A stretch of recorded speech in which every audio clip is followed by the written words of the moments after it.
We have been referred to as living in the shadow of the greatest generation, and it's true. For me, I enlisted. It doesn't mean a lot whether anybody said welcome home or not, but the guys who were drafted, most of them were just out of high school, and they had plans for their future, and it was jerked away from them.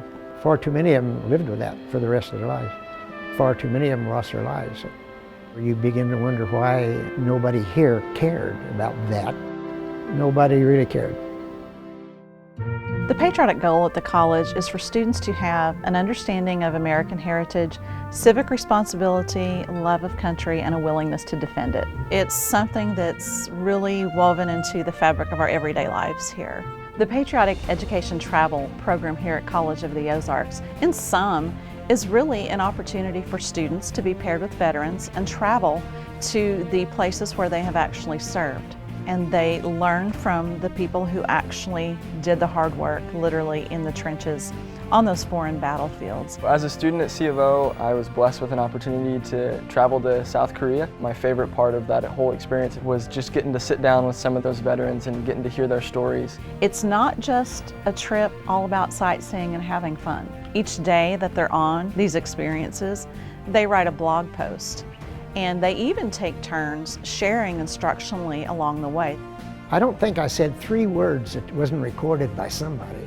They documented everything, my gosh. These are stories that are hard to find in books. For once, somebody wanted to listen. And they wanted to listen for 12 days.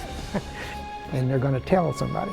Seoul is one of the largest cities, largest populations in the world, and when these guys were there last, it was almost nothing.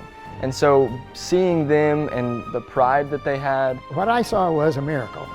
We gave them individual freedoms that they have prospered and done well with. My gosh, they're one of the leading industrial nations in the world. And they have freedom, and that's something special. And I thought, you know what? That makes us pretty special.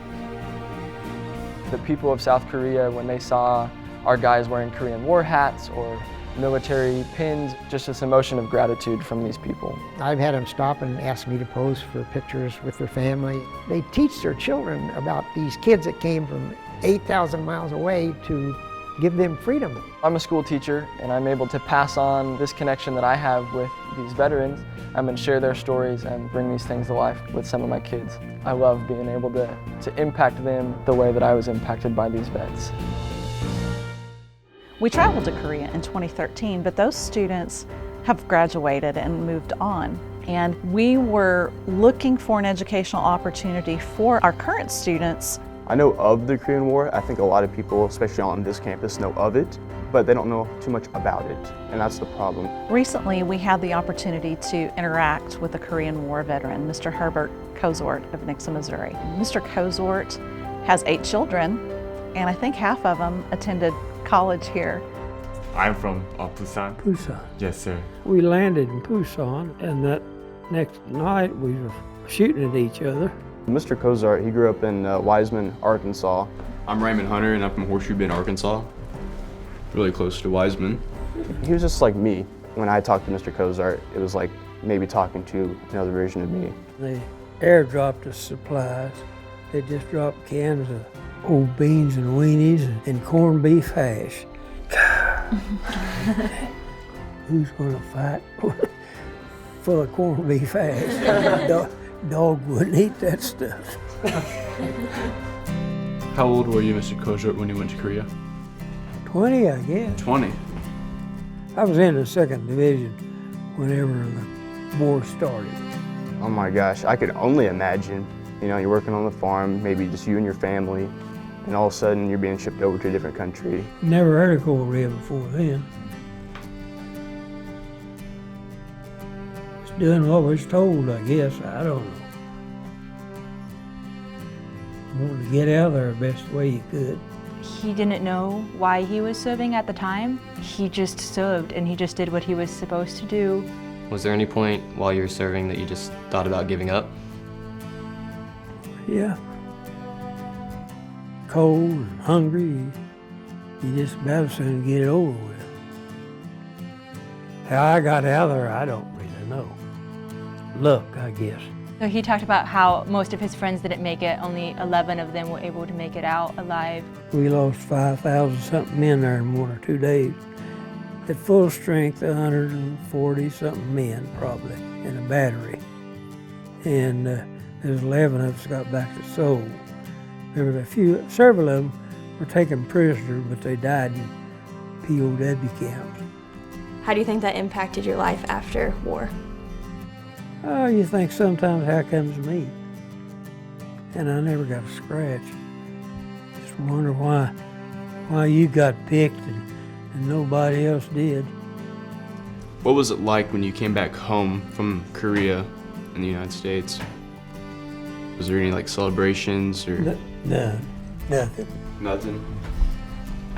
They didn't. Nobody celebrated? There wasn't anybody there to meet the boat. It's just another day, really, coming back from Korea. To come back and not get respect from the people or be forgotten, you just really hope that never happens to someone again. And I think that's what College of the Ozarks is about, is, bringing up these experiences with that generation in the Korean War before, that generation is gone. School of history doesn't talk much about it. They've hardly at all mentioned it in the history books about the Korean War. They just call it the Forgotten War. Yeah, I mean, it is important to remember histories and important to remember what people did, sacrificing their part of time to serve it for their country. Well, let's pray. Dear Lord, we thank you for Mr. Kozart's life. Lord, we just thank you for his willingness to serve and to minister to us as students and allow us to learn from him. And we thank you for the opportunity to visit with him today. As I was sitting and talking with him, I realized there were a lot of things I don't know, and it did kind of spark my interest, and I want to learn more about the Korean War and honestly all the wars that America has served in. When I got back from that experience with Mr. Kozart, I actually got on Google and started looking about the Korean War and how it all happened. Well, Herbert, thanks for letting us come and visit with you today. Yeah, thank you. It's been a pleasure to get to know you. Can I give you a hug? You can go. Thank you. Thank you so much for sharing your story. And thank you for your service. Good that they learn more about it, maybe pass it on down. I think it's incumbent upon us as Americans to share their stories. Whenever I talk about our Korean War, his story will be part of my story. For a school with a patriotic goal, it is only fitting that we have memorials here so that our students can have a constant reminder of those who have gone before them. I've had the opportunity several times to be up there with veterans, and they are finding names of their friends, and they say, I served with him. And they tell you his story. We are very happy to give long overdue honor to the Korean War veterans who will be forgotten no more, not at College of the Ozarks. This country paid with 36,000 American lives and almost 1,000 from the state of Missouri alone. These veterans, like all veterans, are due our respect. I'm glad they done it. Got a Second World War and Vietnam deal down there, so why not Korea? Here, there will be lasting impact. This will go on forever. This kid's going to say, Mom, what's this about? And then they're going to have a plaque there to read. They will know and they will see what sacrifice really looks like. This place is special. The backbone of patriotic education is ensuring that the legacy of our heroes is preserved. There is no other nation on earth that has furnished as much of its treasure and blood, its precious blood, as the United States in support and defense of liberty in other places. Nobody. We don't tell people. They don't know. They should, and here, this will help in their learning experience. As students, reading a textbook, watching documentaries, you only get really a little bit of the picture, but then when you're talking to someone and they're saying, this is what I experienced, this is what I heard or smelt or witnessed, it is the closest thing you can get to actually experiencing it yourself. And I hope the college never stops giving us experiences that allow us to understand life in a beyond the textbook way.